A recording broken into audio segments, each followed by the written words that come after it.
Order, order. Honourable members, the time for this debate has expired, so I have no option.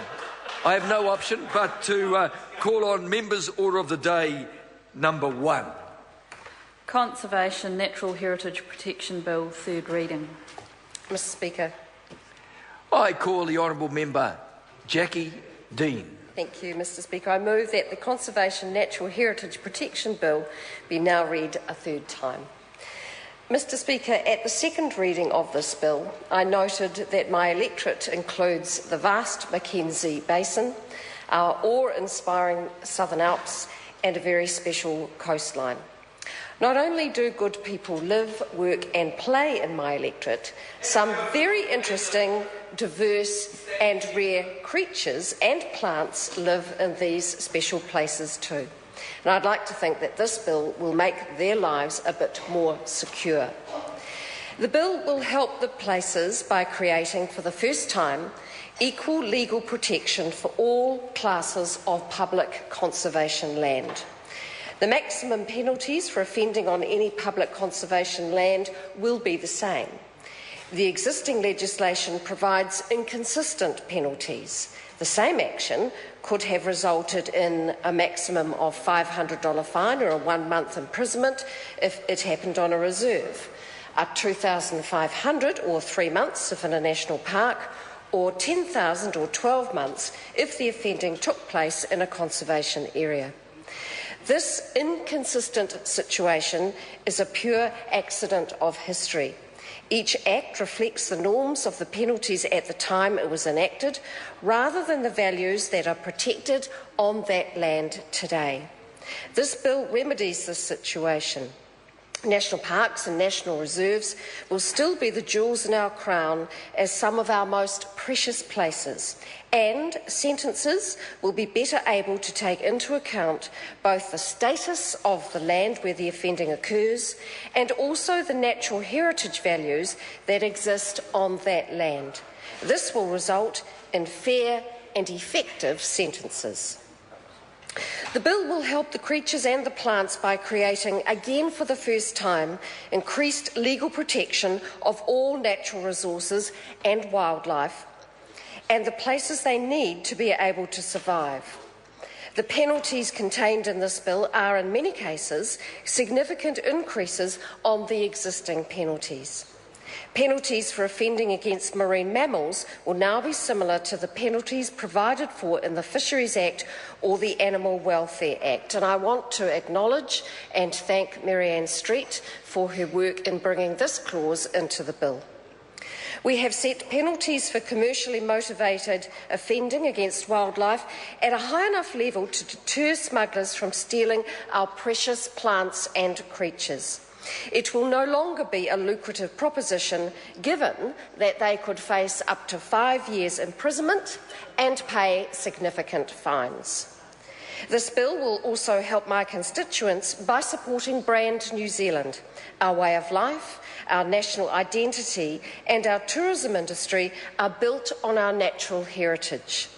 By deterring people from offending against it, we will all win. By increasing these penalties, and by doing so consistently, we demonstrate the value our community places on our protected places, plants and creatures.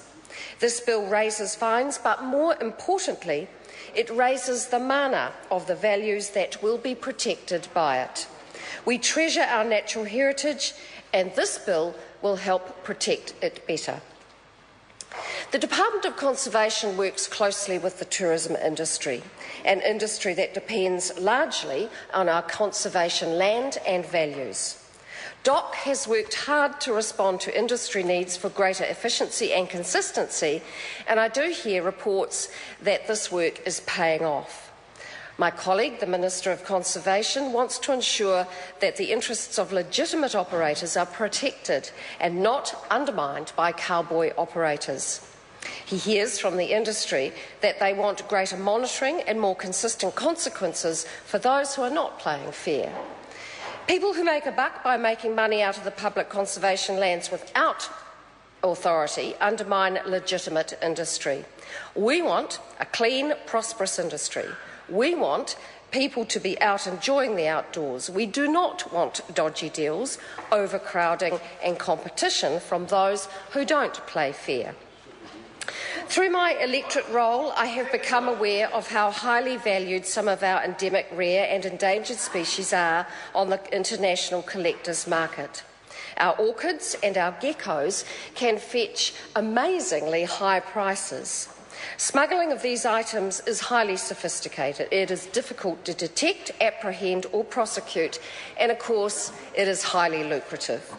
The Department of Conservation, through the Wildlife Enforcement Group, has had some really good success via monitoring the international market and working with customs, which has resulted in 7 foreign nationals being convicted of smuggling-related offences in the last 3 years. That is a good news story. Some of the geckos they were taking were from my electorate. These populations that are being smuggled are rare, they're precious and they are endangered.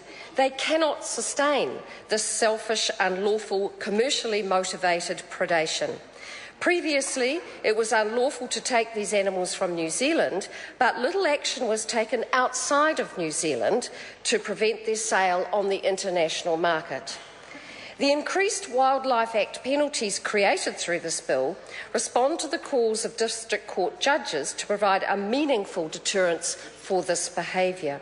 I'm also happy to report to the House that the International Convention on Trade in Endangered Species Congress, held earlier this year, agreed to elevate the status of our geckos so that they now have greater protection internationally as well as nationally.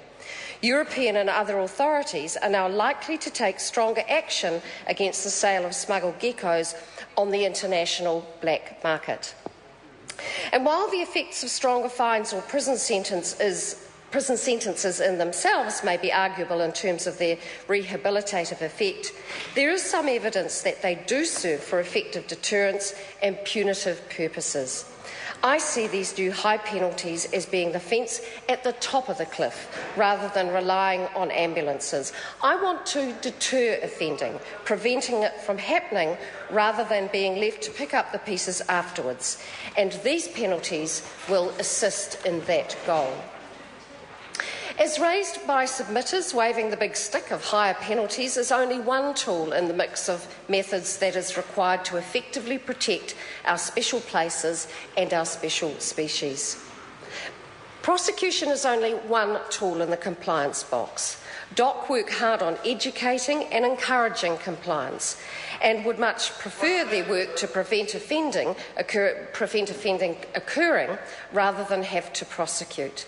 Where offences do occur, they work hard with alleged offenders to help develop effective, proportionate consequences and have a very active diversion program in place.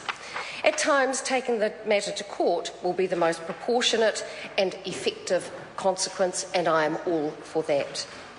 In conclusion, Mr. Speaker, I want to thank the officials who have worked so hard on this bill over many months and who have been so passionate about the wildlife and special places and creatures.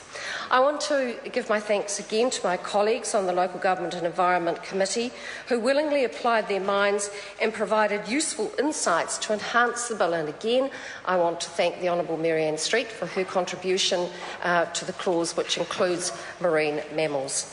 It's been a pleasure to work so constructively on issues that we all seem to agree on. We all do care about our special places, our special plants and our special animals, and we all want to make sure that they are protected. It is well past time, Mr. Speaker, for those who commit serious offences against our special places and species to face serious consequences.